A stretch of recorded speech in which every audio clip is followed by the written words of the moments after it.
O projeto final da Constituinte de 1823 teve 272 artigos.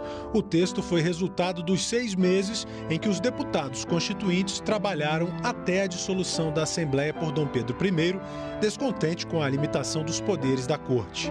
Apelidada de Constituição da Mandioca, a proposta estabelecia o voto baseado na renda. Primeiro porque a mandioca era uma coisa que era fundamental na alimentação do brasileiro de então, de ponta a ponta. Era um bem, era uma commodity, para usar uma palavra atual, que você poderia comparar. Então, assim, a quantidade de mandioca no norte do Brasil, você poderia comparar com alguém que tinha no sul. E era realmente assim, você tinha uma parcela muito maior da população que tinha acesso à mandioca do que tinha acesso a uma renda. O que era ter uma renda? A lógica era que quem pode votar é quem contribui para a manutenção.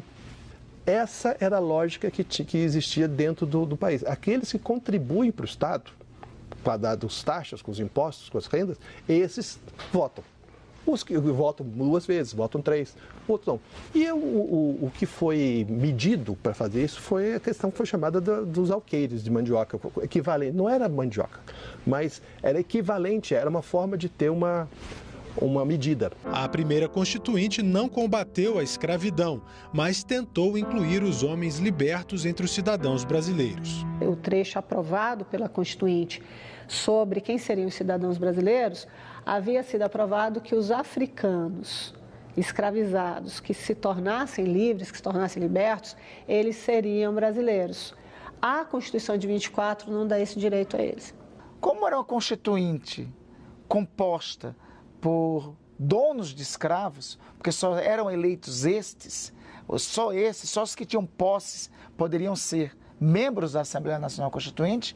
Então, abolir a escravidão foi um tema que na Assembleia Nacional Constituinte, depois na Constituição, mesmo outorgada em 1824, mesmo pelos liberais, sequer era debatido. Outra inovação proposta pelos constituintes era a criação do Senado e da Câmara dos Deputados. Eles entendiam a ideia de 2 câmaras como uma forma de equilibrar. Então, a Câmara dos Deputados seria a Câmara do Povo e é tanto que ela é toda feita por eleição regular, de 4 em 4 anos, e o Senado seria esse lugar mais conservador, né?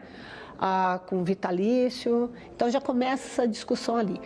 Embora não tenha sido aprovado, o projeto da Assembleia Constituinte de 1823 teve grande parte de seu conteúdo aproveitado na Constituição outorgada por Dom Pedro I em 1824. Queria-se chegar a uma reforma dos poderes da estrutura, e ali através de uma Constituição escrita. Então, na verdade, ali nós estávamos... E o Pedro também participava disso. O Dom Pedro também queria uma Constituição escrita. Tanto que ele vai logo em seguida promulgar uma outra que é basicamente a mesma.